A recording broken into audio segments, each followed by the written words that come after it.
I'm going to show you mine and then my mom's journeys and then her uncle's journey. There's something I really love about this, but I think we've also been looking at it totally wrong. This is not the first thing Ancestry shows you. People are usually like wanting to see the percentages. Like that's all they care about.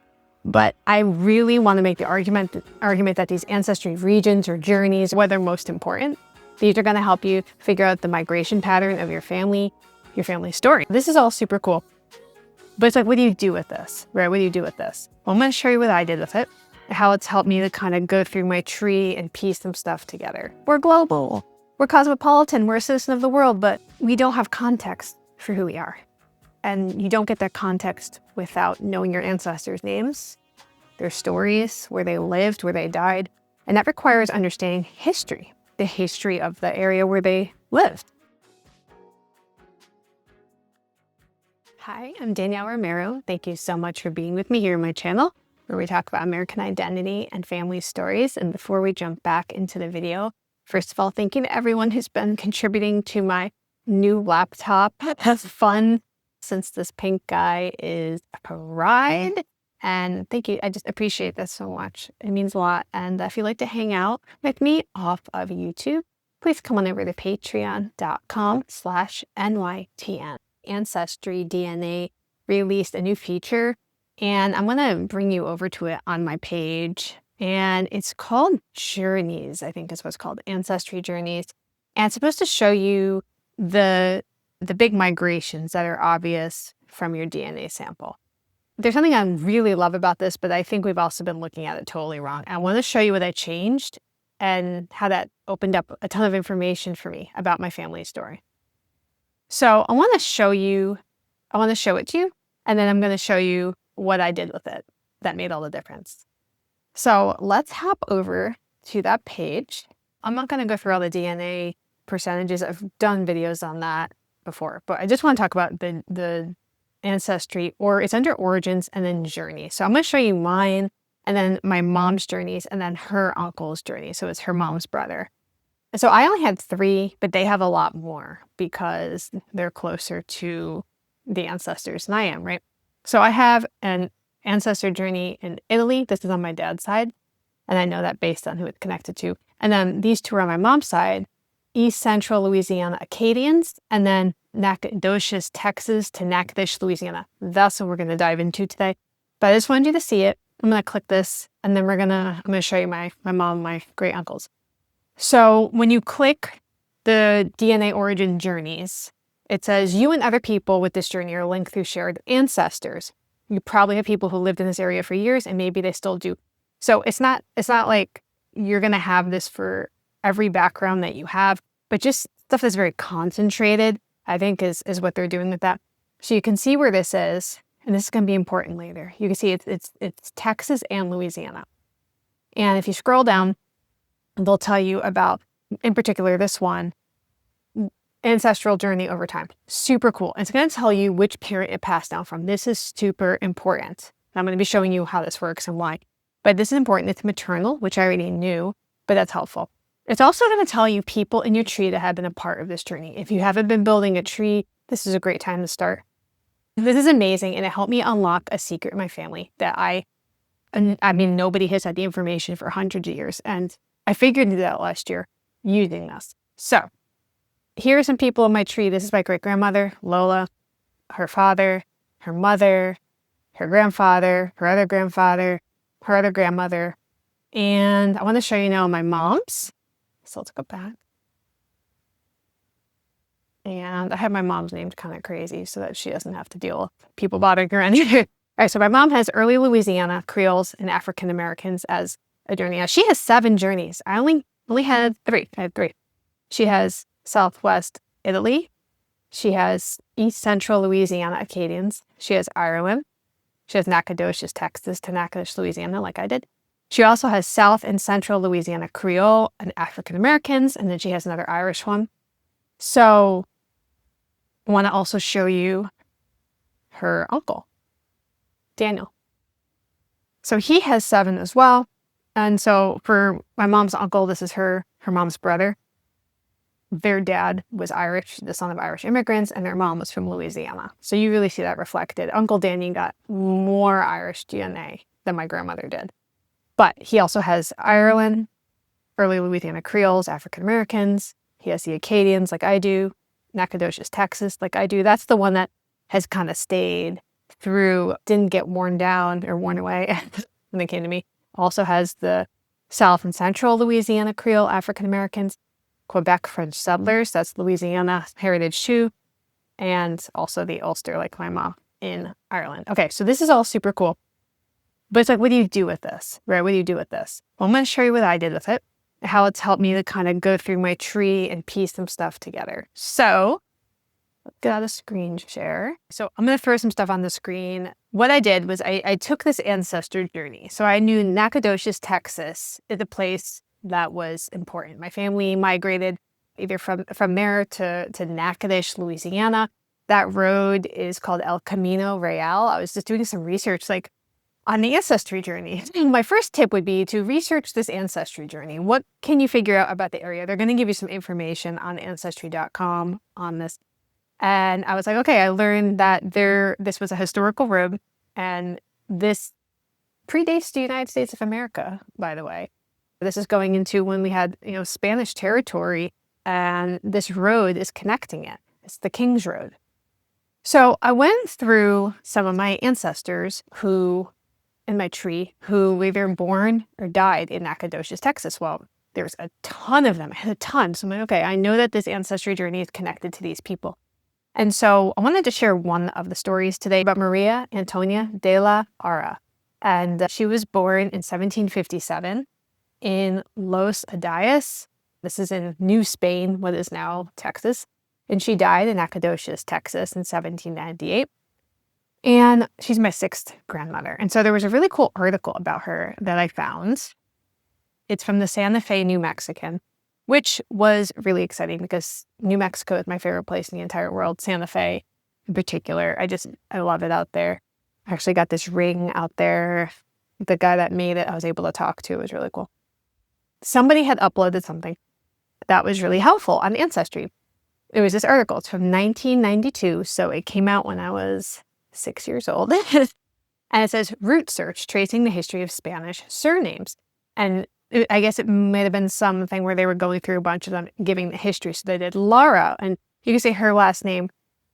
Lara is a derivative of her last name, but she's actually listed in here.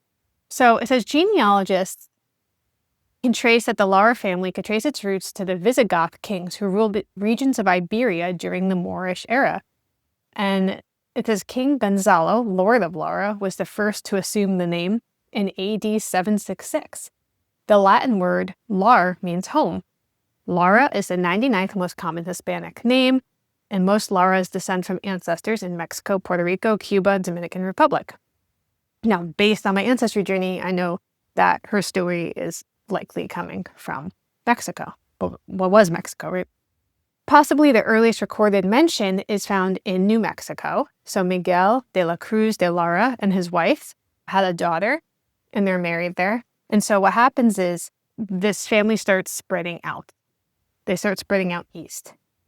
And about 18 people in Texas bearing the surname. One of them was Ana Maria de Lara, and she was described as a Mexican loba, which means you're mixed native and black ancestry.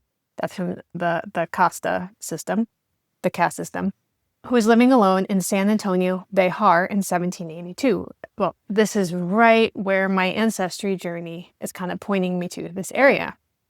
There's more, so they're giving a bunch.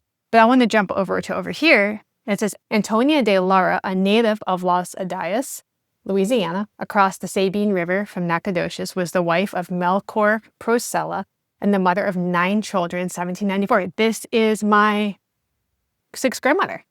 And so they have these people listed here. Now, they give me some really great information here. She was married to Melchor Procella. That opened up a whole new rabbit trail for me. So I start Googling these last names, and I'm seeing I have a lot of Procellas in my maternal line. Well, if you look and just Googling around, the Choctaw Apache tribe of Ebarb is from this area, this exact area, Sabine River area. And Procel and Procella are names that are kind of like the founding names of the tribe. And so it was so fascinating for me to start connecting with cousins from over there. I had this journey, this ancestry journey, but like it didn't really translate into anything real. You're just like, okay, cool, I've got this journey. Like you have to put in a lot of work. You have to put in some legwork here to kind of figure it out. But I feel like they're giving you enough to start. You have an area. And so if you've been building out your family tree, and then they're giving you this concentrated area to me kind of to weed some things out and concentrate on ancestors that are from this area during this time period and see where it takes me. This is not the first thing Ancestry shows you. People are usually like wanting to see the percentages. Like that's all I care about. But I really want to make the argument that these ancestry regions or journeys or whatever, they're changing the names, whatever they're calling them, are what are most important. These are going to help you figure out the migration pattern of your family or where they didn't migrate from. I mean, I still have cousins in all of these areas right now. And I mean, you can see it's like a hotspot, I guess, for your family story. But why doesn't Ancestry explain this better or push it better than the percentages? I think because percentages are easier to sell. They feel scientific, although if you've ever gone through any of the updates, you know that is not the case. There's a lot of emotion there when you're receiving that. But they feel objective, and it makes you kind of feel connected everywhere, but also nowhere at the same time. At least for me, that's how I felt. I have 18 different regions. My mom was like 20. We're global. We're cosmopolitan. We're a citizen of the world, but we don't have context for who we are. And you don't get that context without knowing your ancestors' names, their stories, where they lived, where they died. And that requires understanding history, the history of the area where they lived. And that requires grappling with some uncomfortable truths about maybe what happened where they were. And for my sixth grandmother here, that would be the American frontier. This was complicated. This was a complicated time. I've done a lot of videos on this area, the Louisiana, Texas, Mexico, intersection there. And I can leave a list of those for you. It's fascinating because these frontier communities, there was so much change happening. The racial hierarchy wasn't always applied the same or as consistently, or people are getting reinterpreted on census data or reclassified, communities are getting dissolved. And her descendants would have lived through these transformations and migrations. That's my family. And that's something that these DNA percentages can't really capture. Your DNA doesn't change, right? Even with these updates, like, it's still you. It's still the same DNA. But the meaning of your ancestry can change depending on the historical connection and context that you have worked out. This is what I want to tell you. If you've done an ancestry DNA test, I think 23andMe has something similar. Go back to your results and look at your ancestry journeys and click on that and actually look and see if you don't have a family tree. I would start working that out. But if you have it, you can go down and see what ancestors are connected to those journeys. And what you're going to find is real people with documented lives and sometimes undocumented, right? People like Maria Antonia. And when you're looking at these people, you're not just looking at ancestry percentages. You're looking at your history, your own history, the communities your ancestors belong to, the specific moments that they lived through, how they survived, how they adapted to the world, how they created new forms of community. And that's so much more incredible to me than any percentage breakdown.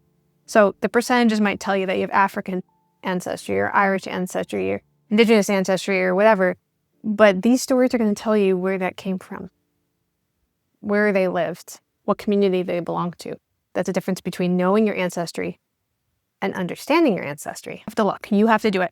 The DNA companies are not going to do this for you. They're not going to. You have to look beyond the percentages, be willing to do the research, and use the tools that are there. But if you do look deeper and try to understand your history, that's when it becomes your story.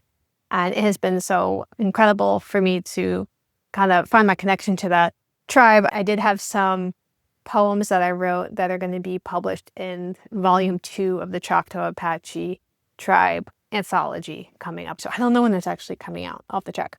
But I'm really happy to be connected to those cousins, and it's something so much more real than just a couple of percentage breakdowns, right? And I think that's what we're all looking for, real connection and a real sense of belonging. And if you haven't found that yet, I hope you'll still stick around here. You belong here. And I would love to have you hang out with me and Let me know what you find. We'll talk soon.